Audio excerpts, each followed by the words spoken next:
कर्क राशि वालों, मंगल देवता बकरी से अब मार्गी हो गए हैं। आपके लिए तो और खतरनाक हैं। कुंडली के द्वादश भाव में 12वें घर में मिथुन राशि में मंगल देवता मार्गी अवस्था में है और यहां से इनकी सप्तम दृष्टि छठे भाव पे, अष्टम दृष्टि सप्तम भाव पर में और चौथी दृष्टि तीसरे भाव पर है, जबकि मंगल इस कुंडली में पंचम और दसम भाव के मालिक हैं।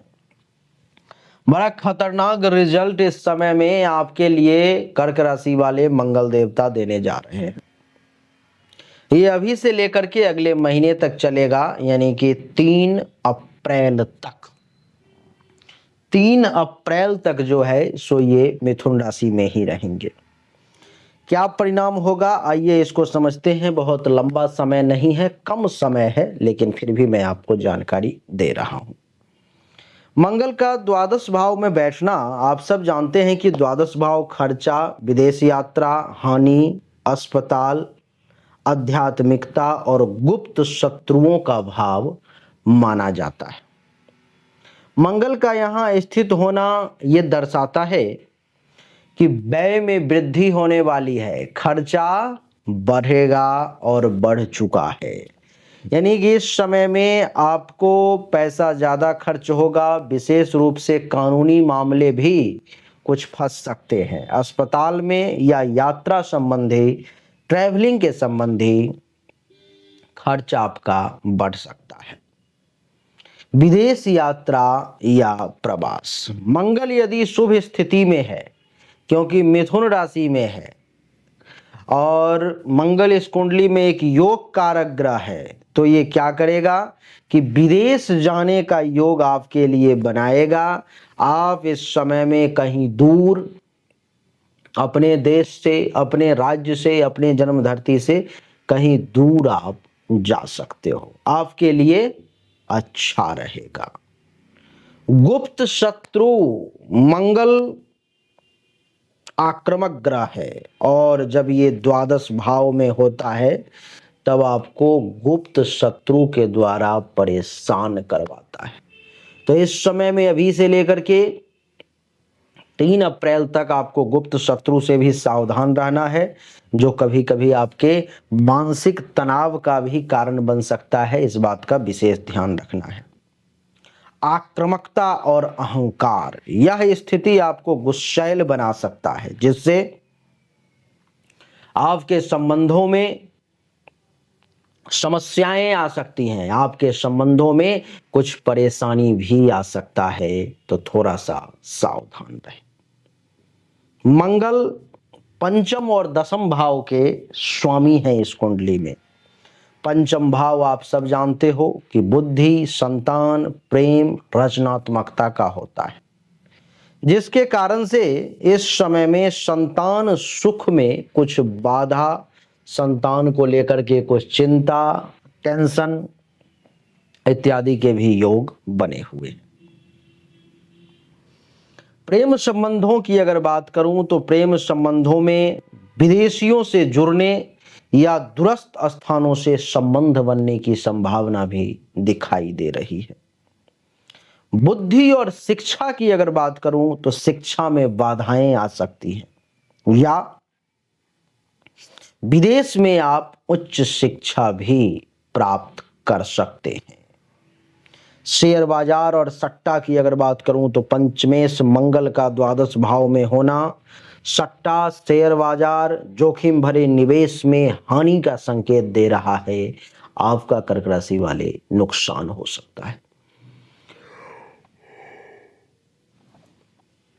दसम भाव के मालिक हैं, अगर इसकी बात करूं तो दसम भाव यानी कि व्यवसाय, कैरियर, प्रतिष्ठा, अधिकार, इन सब का स्वामी मंगल है, जो द्वादश भाव में है। तो नौकरी में बार बार परिवर्तन के योग हैं, विदेश में काम करने के योग हैं या कार्य क्षेत्र में संघर्ष की संभावना दिखाई दे रही है।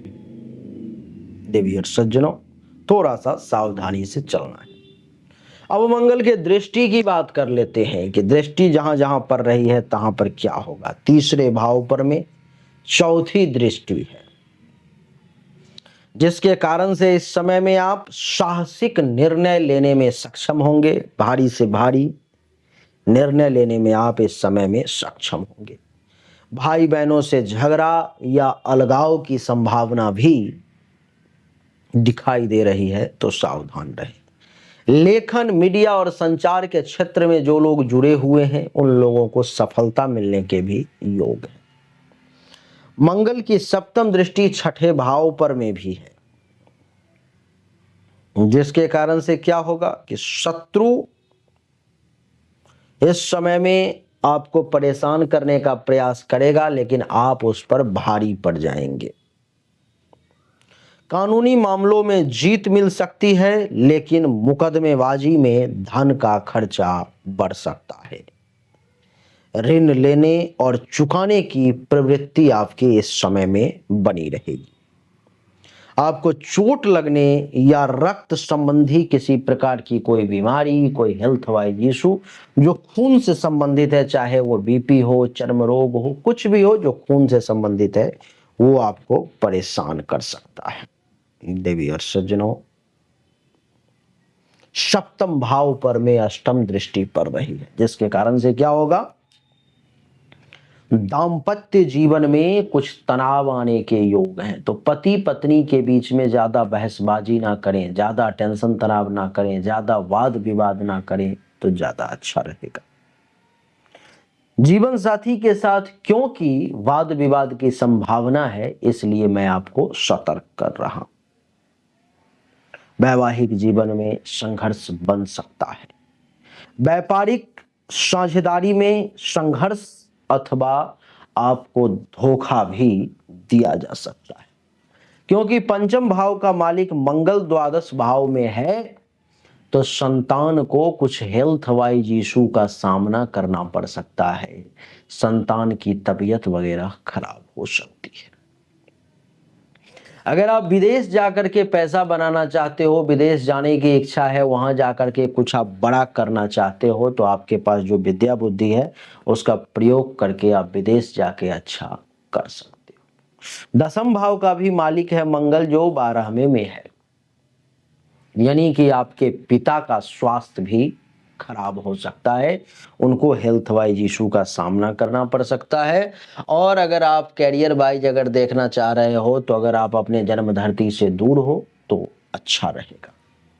कुछ उपाय की बात कर लेते हैं, जो क्या उपाय किया जाए। तो आपको जो है कर्क राशि वाले मोती धारण कर लेना चाहिए। मोती आपके लिए बहुत अच्छा है। मोती धारण करने से आपकी ज्यादातर समस्याएं दूर हो जाएंगी। आप कहीं से भी लेकर के धारण कर सकते हो, लेकिन जिनको ये हो कि नहीं गुरुदेव से ही लेना है, तांत्रिक वैदिक प्रक्रिया से सिद्ध करके ही लेनी है, तो वो सामने दिए गए नंबर पर में मैसेज कर लेंगे, मात्र 5,000 रुपए में आपको मिल जाएगी। दूसरा, हनुमान चालीसा का आपको पाठ करना है। दैनिक तौर पर में हो तो बहुत अच्छा, नहीं तो मंगलवार के दिन जरूर करना है। तीसरा, हो सके तो गरीबों को लाल वस्त्र दान करें, गरीबों को वस्त्र देने की कृपा करें, लाल रंग का आपके लिए अच्छा रहेगा। चौथा, शांत स्वभाव बनाए रखें और बिना सोचे समझे कुछ बोलने का प्रयास ना करें, तो आपके लिए ज्यादा बढ़िया रहेगा। क्योंकि देवी और सज्जनों, अब निष्कर्ष पर पहुंचते हैं।